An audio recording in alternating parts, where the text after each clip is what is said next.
Bonjour à tous, aujourd'hui nous allons faire une leçon d'histoire sur la Première République et sur Napoléon Bonaparte.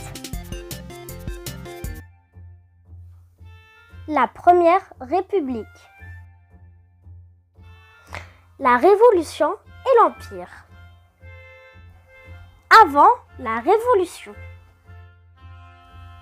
Les années qui précèdent la Révolution française furent marquées par une crise financière, guerre d'indépendance américaine.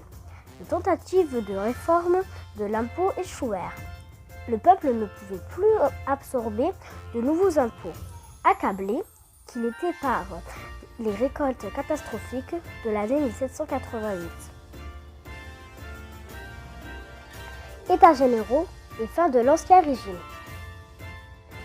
Le 1er mai 1789, le roi Louis XVI convoqua les États généraux, composés de 3 ordres, que sont le clergé, la noblesse et le tiers-état.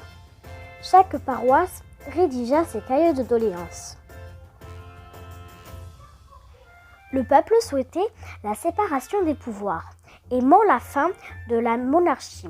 Le 20 juin 1789, les représentants du tiers-état, mécontents du roi, se réunirent dans la salle du jeu de paume et se déclarèrent en Assemblée nationale constituante. Le 14 juillet 1789, le peuple de Paris, inquiet par les soldats qui entourèrent la ville, s'empara de la Bastille. La nuit du 4 août 1789, les députés abolirent les privilèges. Le 26 août 1789, ils rédigèrent la Déclaration des droits de l'homme et du citoyen. En 1791, le roi qui essayait de s'enfuir fut arrêté et emprisonné. En 1792, ce fut la naissance de la Première République. Le roi fut guillotiné en 1793. Voici les 4 personnes qui ont donné naissance à la Première République. Danton, Robespierre, Mirabeau, Bailly. Napoléon Bonaparte. Napoléon, né en Corse, se fit connaître durant la Révolution grâce à ses exploits militaires.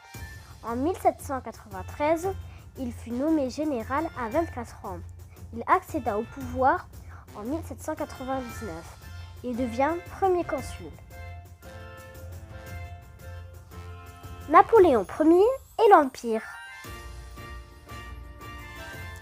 Le 2 décembre 1804, il fut sacré empereur et rédigea le pays avec beaucoup d'autorité.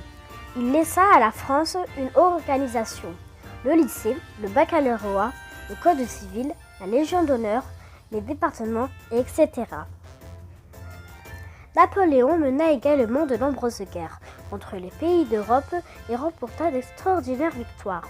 En 1815, ses troupes furent battues et il fut exilé sur l'île Sainte-Hélène, où il mourut en 1821. Voilà, c'est la fin de la leçon et à la prochaine pour une nouvelle vidéo.